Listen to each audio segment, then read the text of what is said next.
Ever since the reveal of Octopath Traveler, the idea of HD-2D has been central in the minds of many classic RPG fans. It takes the concept of old school sprites and modernizes them with depth and beauty that makes the visuals feel like a perfect blend of nostalgia and innovation. And amazingly, Square Enix hasn't run the concept into the ground yet, showing a surprising restraint in which games use the style, only 5 since its debut. And of those, only 2 are remakes of existing games, Dragon Quest III, which still hasn't released as of this video, and Live Alive. But it's Live Alive that I want to focus on because it represents a possibility. It's a game that the West never received before, but HD-2D allowed not only a modernized version with an official translation, but voice acting as well. And for many, it was their favorite game that year. With Square Enix once again voicing their intent to continue the HD-2D style, I believe this is a golden opportunity to make more classic games available worldwide. Now granted, Live Alive is possibly a special case, as its original director, Takashi Tokita, was also a pioneer of the HD-2D art style, having been part of Octopath Traveler's team.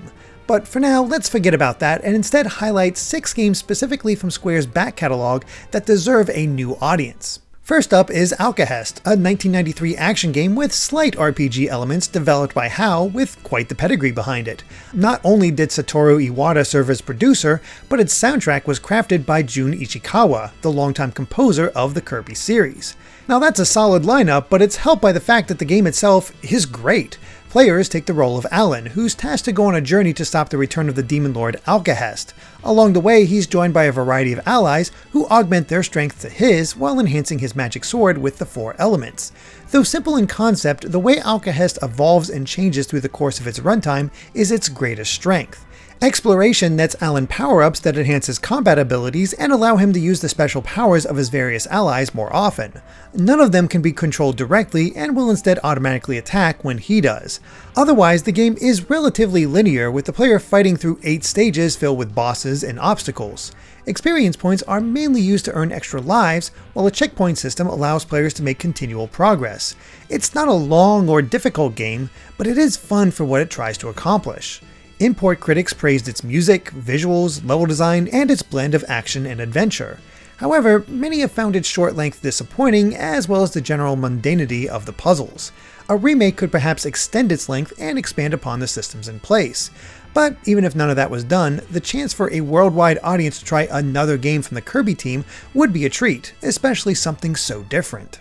1995's Secret of Evermore is an odd beast, as it did release in North America and Europe, but not in Japan. That's because the game was entirely developed by Square's American studio based in Redmond, Washington, the only game of its type. Taking inspiration from Secret of Mana, Evermore tells the story of a young boy and his dog who are transported to the world of Evermore. This world is made up of 4 realms, each relating to a different era of history. There he must discover its secrets while attempting to find a way home. Much of Evermore's core design is based on Secret of Mana, including the circular menus, percentage-based attack system, and multiple weapons that get stronger over time. It led to many falsely believing that it was actually a sequel, but there's no connection between the two. The American developers simply used that game as a basis for theirs. That being said, it doesn't copy everything. Where it differs greatly is its alchemy system, which serves as magic in the game. These spells are earned by learning alchemic formulas and obtaining the 2 ingredients needed to trigger the magic.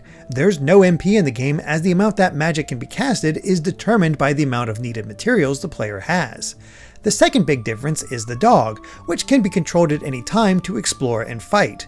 Within each realm, the dog changes its appearance from a feral wolf to a fancy poodle to a robot dog, but it's still able to sniff for ingredients needed for alchemy. This is also where much of the strategy lies, as there are dozens of different formulas, but only so many can be equipped at a time. However, talking to alchemists allows the player to change their loadout at any time. It's also possible to enhance each spell through repeated use, making for a variety of strategies. Many critics of the time questioned whether this American-developed game could match the quality of Square's internal teams, and while it floundered in some areas, it still emerged as a cult classic. The alchemy system was highly praised, making for a fun game that unfortunately was unable to match the storytelling of Square at the time. Still, a modern remake could tighten up some of its issues and update the script to perhaps stand out more this time around. 1996's Bahamut Lagoon is perhaps the game that most expect to get the eventual HD-2D treatment. Never released outside of Japan, the game is set in the world of Aurelus, which comprises several floating continents known as lagoons. Here, a soldier named Bu must lead his troops in order to stop the machinations of the Granbulos Empire, encountering many twists and turns along the way. Where Bahamut Lagoon stands out is its mix of turn-based tactics and raising dragons. In combat, players can create a squadron of up to 4 characters, each led by one of 6 different possible squad leaders. These leaders each have their own dragon that is then raised into different forms depending on the player's choices. This is mainly done by feeding them different types of weapons, armor, and items, although each has food they like and don't like. They'll always grow more powerful, but their loyalty will increase or decrease depending on how much they like the food. This is important as the dragons aren't controlled directly and instead are given loose orders that they may or may not follow. Critics and importers praise the game's story for evolving past its initial conceit, as well as the impressive amount of customization in battle. Some found the game to be surprisingly difficult, but that hasn't stopped many from hoping for a localization. The HD-2D art style would be perfect for it and even allow developers to increase the amount of character patterns for the dragons like they originally wanted. It was only a few months later in 1996 that another Square classic was released on the Super Famicom, Treasure of the Rudras. It also marked the final game Square personally developed for the console. Taking inspiration from Indic religions, this RPG is set in a world that is destroyed and reset every 4,000 years by a Rudra. This Rudra would then instill a new race of their own, with the previous one driven to near or complete extinction. And now a mere 15 days remain before it happens again. 4 heroes individually decide to take it upon themselves to not only stop the destruction, but discover why it must happen in the first place. The way the game is laid out is somewhat similar to Live Alive, with each hero having their own scenario before a 4th brings them all together. Despite there only being 15 days until the end, this isn't a countdown as time passes in a predetermined manner. However, each scenario can be played in any order, with the decisions made during that playthrough affecting elements of the others, much like the original Resident Evil 2. A common example is that if one character leaves a special item in one place on a certain day, another character could find that same item in the same place on a later day. The gameplay of Treasure of the Rudras is mostly typical RPG fare with one exception: its magic system. In it, players create their own spells by entering magical words into a grimoire. No matter the combination, there will be some effect, but the majority won't actually be useful.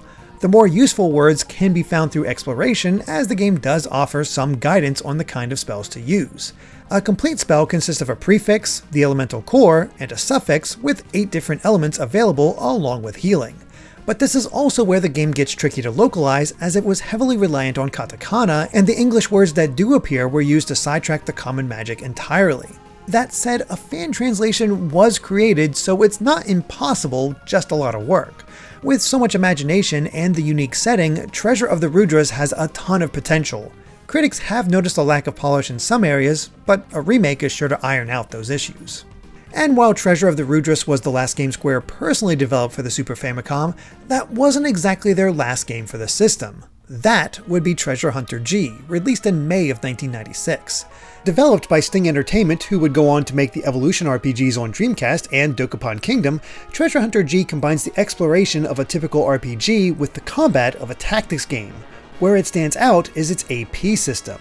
Characters can move, attack, and use special abilities based on how much AP is left, with each action using a certain amount. So it becomes a question of whether to use multiple regular attacks or a single big technique to clear out the enemies. And since AP governs all of this, there's no MP in the game, with more AP being earned as the characters get stronger. The story isn't complex, as it focuses on the reawakening of a Dark King after a treasure hunter accidentally breaks a seal. Now 4 heroes must band together to put him back. But this isn't a serious story, as it has a consistent humorous tone throughout. This is aided by the graphical style, which is closer to Super Mario RPG. It's an odd mix of elements to be sure, but many importers who have played it are insistent that it deserves a localization. And what better way to do that than with HD-2D, especially as it would serve as a potential variation to what's been done so far with the graphics technology. Finally, there's a game I've been fascinated with since I first encountered it on store shelves back in 1998, Einheller. The box art was mesmerizing, but I saw from the back of the box that it was a bullet hell shooter, a genre I'm still not great at. That's what kept me from picking it up initially despite my love of Square, but it's a shame it never had a chance to return. Heck, Europe never even got the game at all despite every critic lauding the game at the time.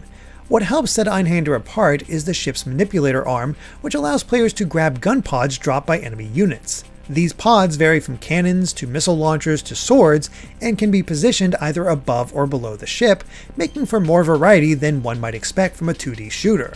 Graphically, it was a stunner at the time with 3D backgrounds enhancing the action of the 2D plane. Then there's the music, which ranged from progressive house to hip-hop to piano pieces, all composed by Kenichiro Fukui, a member of the Black Mages and a music arranger on games like Final Fantasy XII, 14, and 7 Remake. It may be the only PS1 game on this list, but HD-2D could help this game pop in the modern era while keeping its original vibe. This would also be a chance to add back in the free difficulty setting that was removed from the North American release, as that allowed infinite continues. The game is absurdly expensive nowadays, as it only ever got a digital re-release in Japan. But really, there's not a doubt in my mind that more HD-2D games are on the way. It's just a matter of what form they'll take. Will they be original titles like Octopath Traveler, remakes of beloved classics like Dragon Quest III, or games that only ever got a chance in one region like Live Alive? Personally, if this list isn't obvious enough, I want to see the legacy we missed out on. Let modern players experience these lost gems that were never localized in a territory for one reason or another. But what games would you like to see? Let us know in the comments below, and if you enjoyed this video, please consider supporting our Patreon at patreon.com/gvgaming, or simply subscribing to the channel if you haven't already. Every bit of support helps, and we couldn't be more appreciative. Thanks for watching, and be on the lookout for more fun videos in the future. Until next time, bye!